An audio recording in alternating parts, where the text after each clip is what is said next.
دوستو یہ بھٹو صاحب کے سلسلے کی 17ویں ویڈیو ہے۔ جیل ڈیوٹی کے دوران مجھے وہ لمحات سب سے زیادہ قیمتی محسوس ہوئے۔ وہ لمحات تھے جو بھٹو صاحب کی باتیں سننے کے لمحات تھے۔ ان باتوں میں کہاں تک بھٹو صاحب نے صاف گوئی سے کام لیا یا ایک سیاسی لیڈر کی حیثیت سے کچھ کہہ گئے، اس کے متعلق میں یقین کے ساتھ نہیں کہہ سکتا۔ یہ فیصلہ ہر پڑھنے والے کو خود کرنا ہوگا۔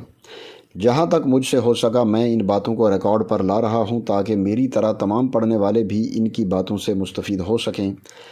اسیری کے دوران وہ ہمیشہ میرے ساتھ انگریزی زبان میں بات چیت کیا کرتے اور میں بھی حتی الوسع ان کے ساتھ اسی زبان میں گفتگو کرتا۔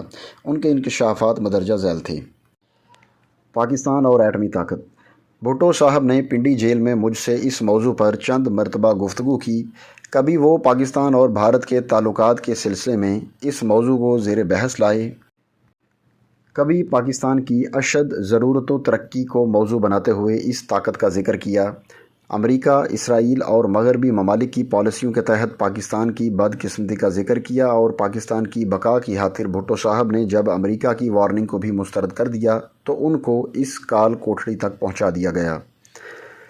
2-3 مرتبہ انہوں نے پاکستان ہندوستان کا موازنہ کچھ اس پیرائے میں کیا کہ ہندوؤں کی کوشش تھی کہ پاکستان وجود میں نہ آئے تاکہ وہ اکھنڈ بھارت کا خواب پورا کر سکیں۔ پاکستان بننے کے بعد پہلے تقریباً 30 سالوں میں حکومت ہند نے دل سے کبھی پاکستان کے وجود کو تسلیم نہیں کیا اور اس وقت سے ہندو حکومتیں پاکستان کو ختم کرنے کے در پہ رہے ہیں۔ پھر جب کبھی تیسری دنیا کے ممالک کے جھگڑے اٹھتے ہیں تو بدقسمتی سے سپر پاورز بھی طاقتور ملک یا اپنے مفاد کا ساتھ دیتی ہیں۔ یہ طاقتیں اسلام کی ہمیشہ مخالفت کرتی رہی ہیں۔ ہندو کا فلسفہ یہ ہے کہ برابر یا اپنے سے طاقتور کے ساتھ دوستی کرو اور کمزور کے ساتھ زبردستی۔ بدقسمتی سے ہمارے وسائل ہندوستان کے برابر نہیں اور ہم فوجی لحاظ سے ان کی برابری کا کبھی سوچ بھی نہیں سکتے، بلکہ ہندوستانی وسائل صنعت و حرفت، مالی اور فوجی لحاظ سے روز بروز مزید ترقی کرتے چلے جا رہے ہیں، جبکہ ہم اس لحاظ سے اپنا تناسب برقرار رکھنے میں بھی مشکلات سے دوچار ہیں۔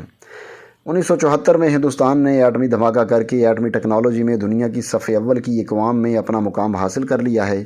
ادھر مشرقی پاکستان کو ہم سے زبردستی الگ کر کے ہم پر یہ واضح کر دیا ہے کہ جب بھی ہم کمزور ہوئے ہم پر چڑھائی کر کے ہمیں اپنا غلام بنانے کی کوشش کرے گا اور اس طرح ہم سے 1200-1300 سالہ تاریخ کا بدلہ لے گا۔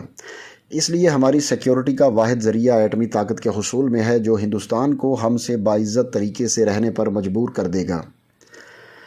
اگر جغرافیائی اور فوجی حکمت عملی کے اعتبار سے دیکھا جائے تو پاکستان ایٹمی طاقتوں میں گھرا ہوا ہے۔ ہم روس، چین، ہندوستان اور امریکہ، جو بحر ہند میں سب سے بڑی ایٹمی طاقت ہے، میں محصور ہیں۔ اس علاقے میں سوائے چین کے جس سے ہمارے انتہائی دوستانہ تعلقات ہیں، باقی سب ہمارے خلاف ہیں اور ایسے کڑے حالات میں وہ کبھی ہمارا ساتھ نہیں دیں گے۔ بھٹو صاحب نے فرمایا، میں پاکستان کو اس قابل بنانے میں تقریباً کامیاب ہو چکا تھا۔ بھارت کو تو مخالفت کرنی ہی تھی کیونکہ میں ان کے مقاصد کی راہ میں ایک بڑی رکاوٹ کھڑی کر رہا تھا، لیکن امریکہ اور روس کے حلیفوں نے اپنی عالمی پالیسی کی بنا پر میری سخت مخالفت کی۔ شروع میں امریکہ نے مجھے لالچ دیا، پھر کہا کہ اپنے ہاتھوں کو کیوں جلاتے ہو، لیکن میں جب قوم اور ملک کی خاطر اپنے مشن پر ڈٹا رہا اور ہمارے اس دوست ملک نے دیکھا کہ میں اپنی دھن میں مست ہوں تو اپنے قابل وزیر خارجہ ہنری کسنجر کے ذریعے مجھے آخری وارننگ دی اور صاف صاف کہہ دیا کہ اگر تم باز نہ آئے تو ہم تمہیں باقی دنیا کے لیے نمونہ بنا دیں گے تاکہ اس قسم کی جرت کا آئندہ کوئی سوچ بھی نہ سکے۔ اور پھر کرنل رفیع، آپ کے جنرل کے ذریعے مجھے اس حالت میں پہنچا دیا گیا، یعنی سیکیورٹی وارڈ کی طرف اشارہ کرتے ہوئے انہوں نے کہا۔ ایک اور موقع پر بھٹو صاحب نے امریکہ کو پاکستان اور عالم اسلام کا یہودی لابی کی وجہ سے دشمن نمبر 1 قرار دیا اور صاف الفاظ میں کہا کہ میں یعنی مسٹر بھٹو پاکستان کو عظمت اور قومی عزت کے لحاظ سے صف اول میں لانا چاہتا ہوں۔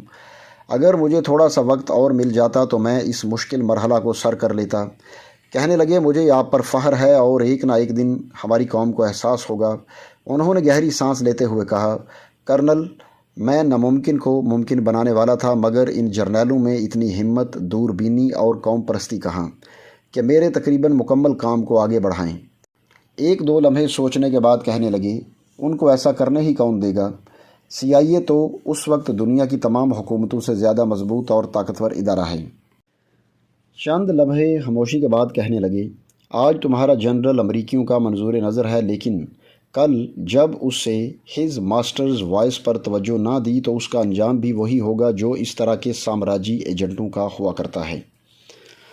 بھٹو صاحب نے مجھ سے چند مرتبہ مختلف اوقات پر پاکستان امریکہ تعلقات میں بات چیت کرتے ہوئے کہا کہ چونکہ یہودی اثر ہر امریکی حکومت پر بہت زیادہ رہے گا، اس لیے عالم اسلام اور خاص کر پاکستان کا امریکہ کبھی بھی خیر خواہ نہیں رہے گا اور کسی بھی پاکستانی لیڈر کو نہیں چاہے گا۔ بھٹو صاحب کا پاکستانی قوم کے لیے سب سے بڑا تحفہ۔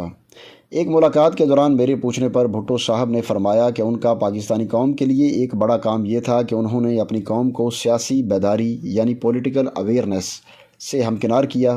میں نے اپنے غریب عوام کو احساس محرومی دلایا۔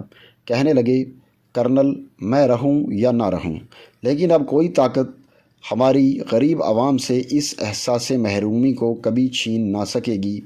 پھر کہا، میں سمجھتا ہوں کہ یہ میرا قوم کو جو زیادہ تر غریب عوام پر مشتمل ہے سب سے بڑا تحفہ رہے گا۔ دوستو، یہ بھٹو صاحب کے سلسلے کی 17ویں ویڈیو تھی۔ اگر ویڈیو اچھی لگے تو لائک کریں، چینل پر نئے ہیں تو سبسکرائب کریں اور گھنٹی کے بٹن کو دبا کر نوٹیفیکیشنز آن کر لیں تاکہ ہماری تمام ویڈیوز کے نوٹیفیکیشنز آپ کو سب سے پہلے ملیں۔ اب آپ سے ملاقات ہوگی اپنی اگلی ویڈیو میں، تب تک کے لیے اللہ حافظ۔